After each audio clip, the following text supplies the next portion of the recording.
Hello everybody, welcome back to the channel. In today's video we're going to be continuing our course reading the entire Bible. Starting back, this one's going to be this one right here.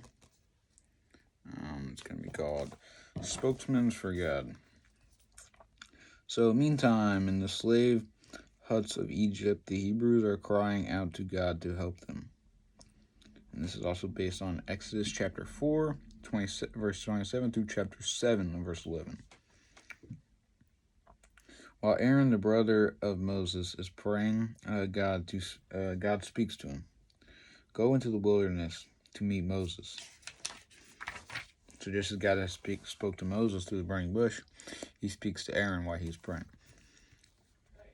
Aaron is surprised at the strange command, but unlike Moses, he obeys without complaint. He heads out alone into the wilderness. I don't even know where in the wilderness Moses is. I hope I'm going the right way. Aaron eventually winds up at Mount Sinai. Moses is waiting for him. Brother, I've been watching for you. God told me you would come. Quickly, Moses explains that God has called him to lead the Hebrew out of the slavery in Egypt. They travel together to talk to the elders of Israel and Egypt. Moses performs the miracles God gave him, and the elders believe it. Tomorrow we'll take God's message to Pharaoh.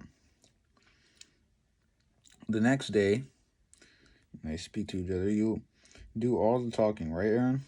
I'm just here for the moral support. You're the one who knows the Egyptians' politics. So, there he brings God's message. Which in this page is what we will figure out. The Lord, the God of Israel, sent me to tell you this. Let my people go so they can worship me in the desert. And then Pharaoh, yells out, I don't know your Lord, and I certainly don't have to obey him. Now get back to work. You lazy slaves think you can tell me what to do? I'll show you who's the boss. New orders from Pharaoh. We have coddled you too much. From now on, we're going to be providing you with straw to make your bricks. You have to cut your own from the fields, and you must still make 50 bricks a day each.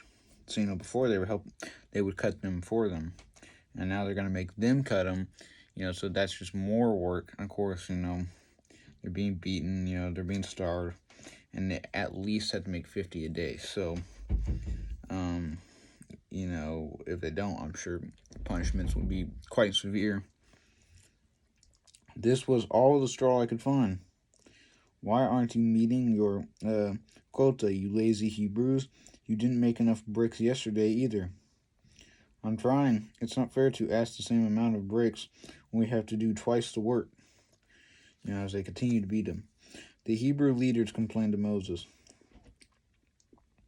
May God punish you for this. You have made us lonesome to Pharaoh, and now he's trying to kill us all. I'm only doing what God told me to do. The Israelites no longer believe Moses, and when he complains to God, God only tells him to visit Pharaoh again. Though Moses is sure Pharaoh will not listen to him, he obeys. Have you come back to beg for mercy? No, but to show you the power of God. Aaron throws his staff to the ground, where it transforms into a serpent, or a snake.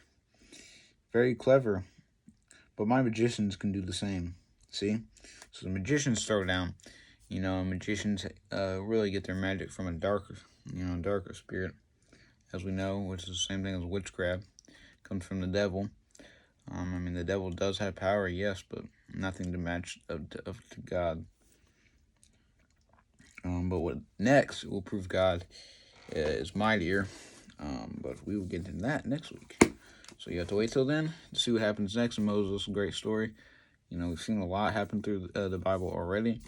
With Abraham, with Isaac, with Jacob, with Joseph, all of them. And now we're in the Moses story, and we'll only continue from there. So I'll see you guys next week. As always, take it easy. God bless.